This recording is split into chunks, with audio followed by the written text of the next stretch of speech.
Hello, beauties. So, I did a meditation to connect to your guys' energy, to understand what it is that you need right now. And what I get is a lot these days from Spirit is that we need to, right now, it's not as much about being in the mind or conceptualizing. And even though the readings can help, of course, and sometimes we need that, right now it's like a lot about getting into the body, about the energy of healing, of feeling, of going, into this feeling place. I also noticed in meditation, I found myself in this beautiful mossy forest. It almost felt like somewhere in Asia, maybe even in like China or something, but it was really beautiful. But what I understood is actually the kind of reading that could help you a lot right now, or could connect with us a lot, all of us, would be positive messages, words and affirmations that you need to hear right now to uplift your energy and uplift your life. Sometimes we listen to things, we consume things, we connect to things that are just, they help give us a positive charge. And I think the readings do that for sure. I think that they can really do that. If you find, readers you resonate with and stuff, there's a healing energy that naturally comes with them. I know sometimes videos on YouTube of like, inspiring motivational videos can do that too. There's all kinds of things. Nature, of course, interacting with animals. So I just thought, why don't we, Spirit thought, I guess, and pass it on to condense this into a video format where we just go through and see what positive messages, words, affirmations, anything like that could help you to hear right now, that would uplift your energy and uplift your life, right? Even just talking about uplifting your energy and uplifting your life, bringing in positive vibes, positive feelings and charges here, kind of creates that uplifted, positive, high energy vibing, right? Spirit, what high vibing messages, uplifting messages? Nice. Connection. This is all about connection.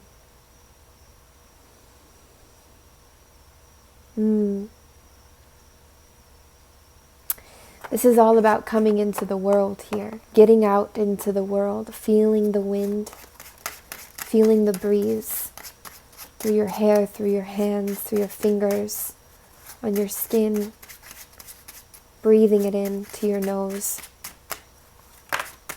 breathing it into your body. This is all about feeling what is around you, connecting to what is around you, to nature, to good people, to good places, to whatever the good stuff is around you that is right there that you can connect to. Maybe it's a plant. Maybe it's connecting to the thank you for the, the desk, the thing that you're connecting with now, to your phone for how much it's doing, how much it's helping you with. This is about freedom as well. Letting go of possessions or the need to hold, and about nurturing and appreciating what is around you, connecting to what is around you, whether you consider it inanimate or conscious. Sometimes it can feel unnatural, or it can feel like it goes against the intuition to do this, to connect. But when we start to do it, it feels so so positive.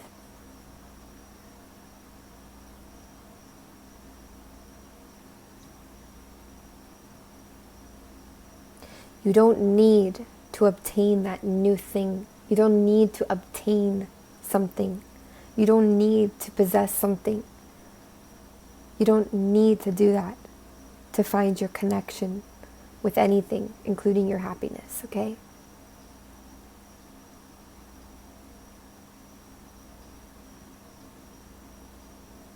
Happiness is here right in front of you. It lives within you. It lives without you, around you,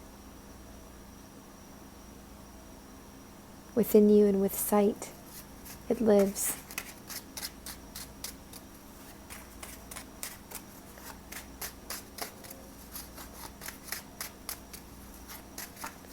Be seen. I hear them say, be seen, child, for there is nothing to fear but your own shadow.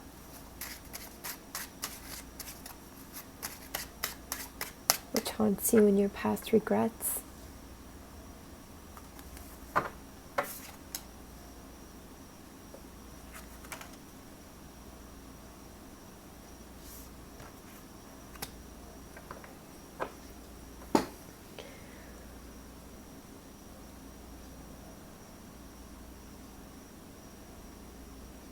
Nothing is truly gone. Nothing is truly lost. Nothing has truly passed you. Everything can be found again. We arrive again and again and again to the same opportunities, to the same pathways in a new way, a slightly new way. It's the spiral. We're always hitting that same spot as we progress. Things will come back around, or rather forwards around. Things will reunite that should be reunited. All things that should happen, that should occur, that should be, will happen, occur, and be. All experiences that you should have, you will have. Okay?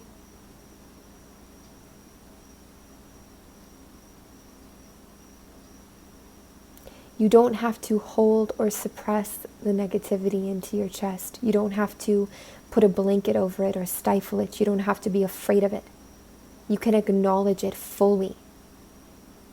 You can look at it. You can see it. You can express it. You can feel it. You can even be it as fully as you need to. In doing this, you will understand that it was never truly negativity, as we call it, that lived within you.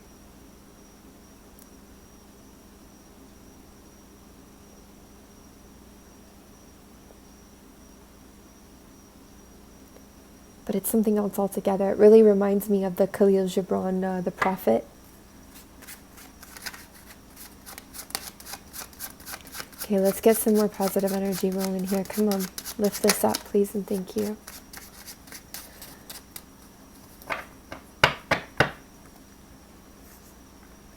Communication, getting your stuff, your space organized. This can invite such a fresh energy in.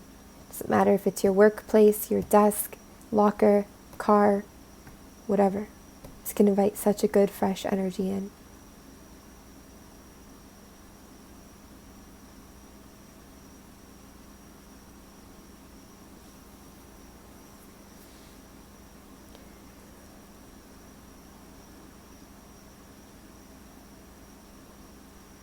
You deserve love. It is good to receive. Now, I'm going to tell you what I'm feeling. I'm trying to deliver these messages, and what I'm feeling is a resistance, a battle, a fight, almost an anxiousness, okay? And I'm feeling like the negative wants to be talked about, it wants to be discussed, it wants to be acknowledged, it wants to be seen and heard. There's a part of it that feels like these words don't hold as much power as acknowledging the negative. So maybe there's a reason for that. Maybe it also says where our vibration is at and what power we're giving these positive things, these more positive or these uplifting energies. Can you talk any more about that, please, and thank you. We could be up in the mind a lot here, okay? Up in the mental space a lot here. And I really feel, again, that we're wanting to be brought out of conceptualizing everything, out of the mental concepts here and into our bodies more right now. I see like being outside and yoga and gardening and biking and walking and moving and laughing and doing and enjoying and being in the body.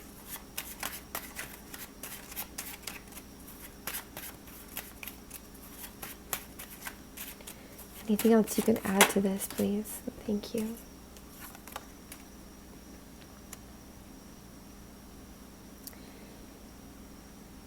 there's some kind of a release of freedom from either or energy that wants to come through here. It doesn't have to be this or that.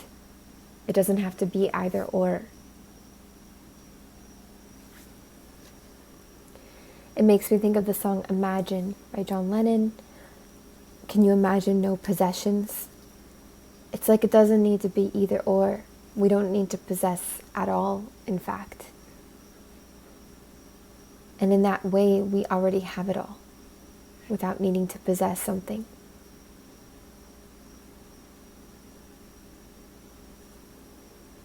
Feels like it's time to give to the seeds of the future, in a sense, to pass on to the future parts, to understand that the past, it's grown, it's developed, you know.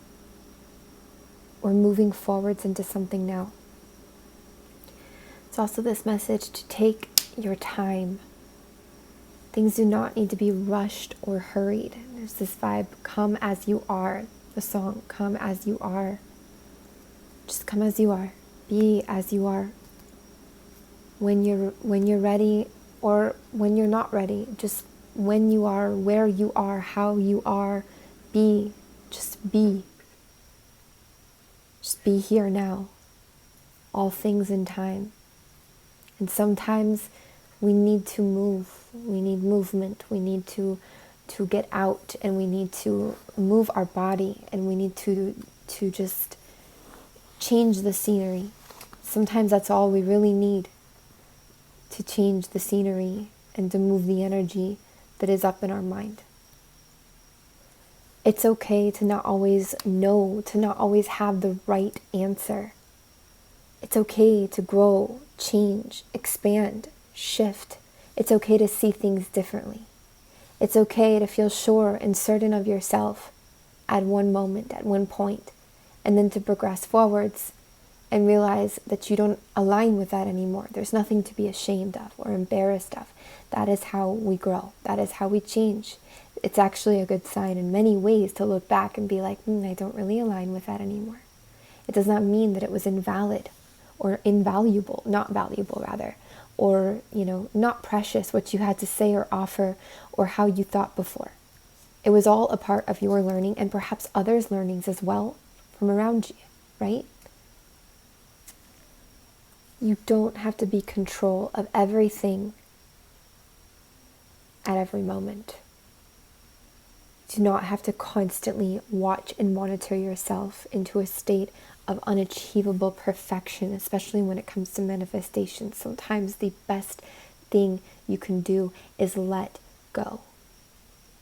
And that's part of what your intuition may be telling you to do. That might be part of what feels good for you to do, to just let go.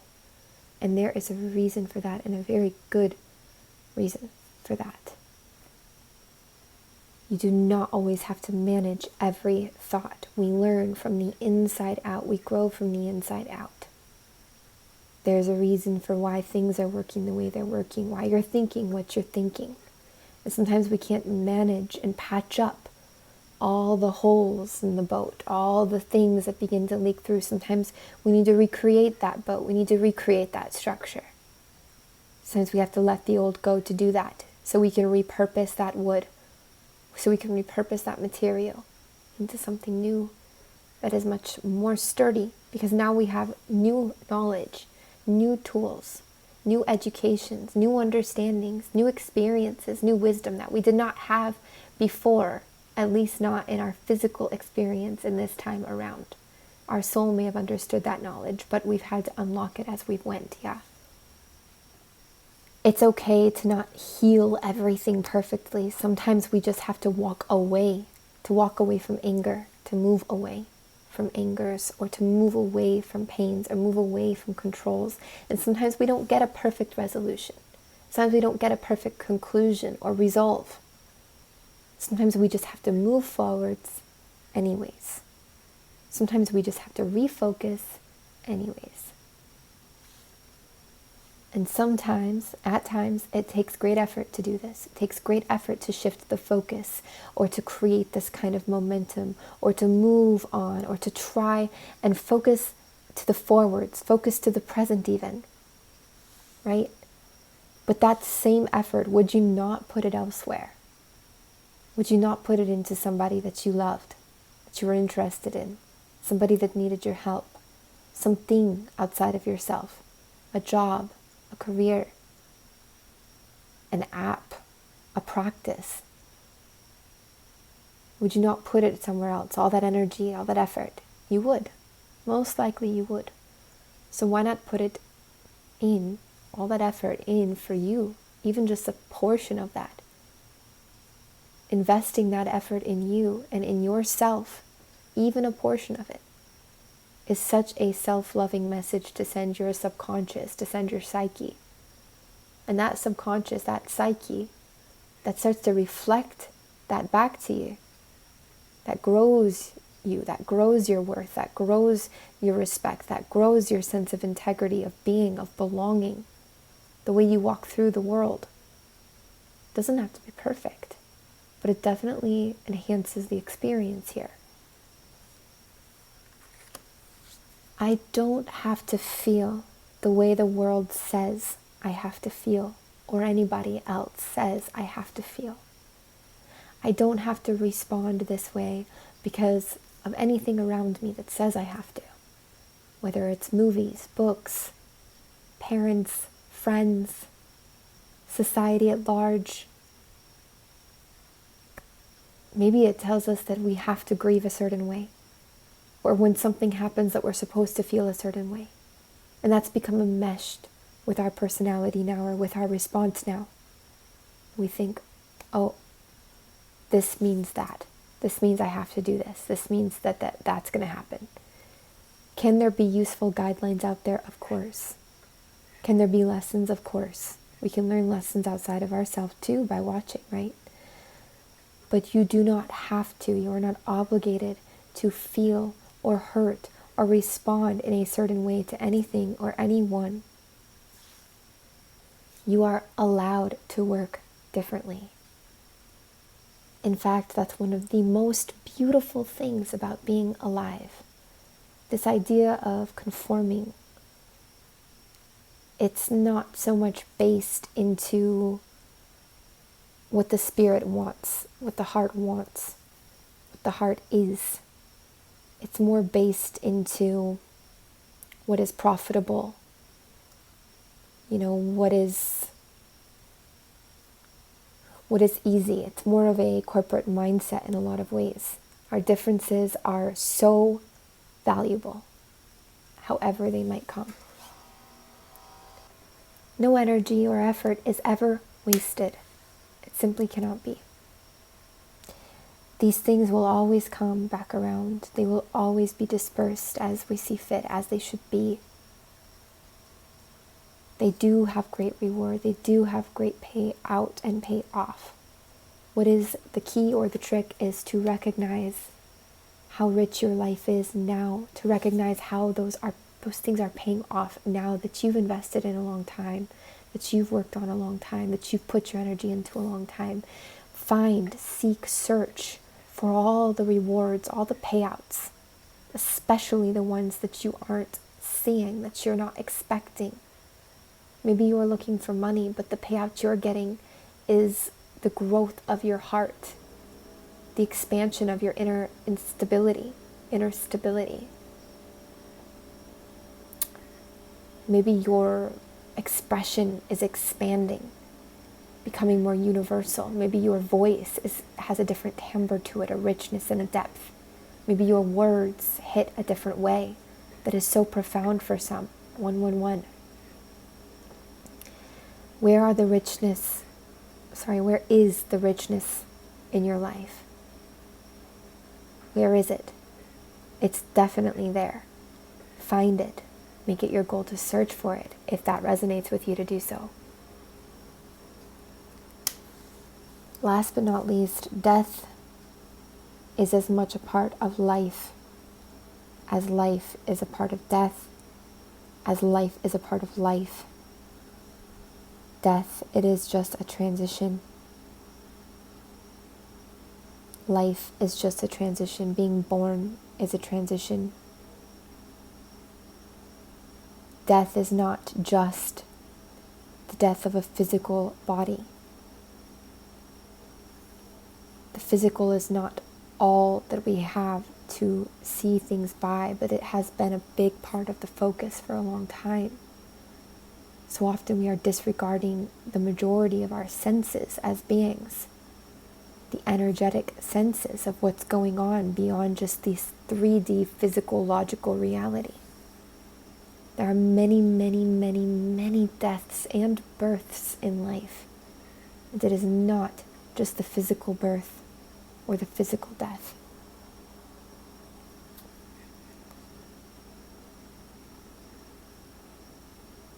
Death is not an end. You don't need to be convinced of this. You don't need to believe this. But understand that death, at your most base level, at your most instinctual, core, intuitive knowing, you know that death is so important, that it's not an end. You know that it's a part of everything. You know this. You know this. When we get hurt, when we feel pain, when we feel loss, when we feel darkness around a subject that we cannot fully see, we can sometimes reject it. We can sometimes tell ourselves certain things about it. And that's normal, and that's okay. At least in this world.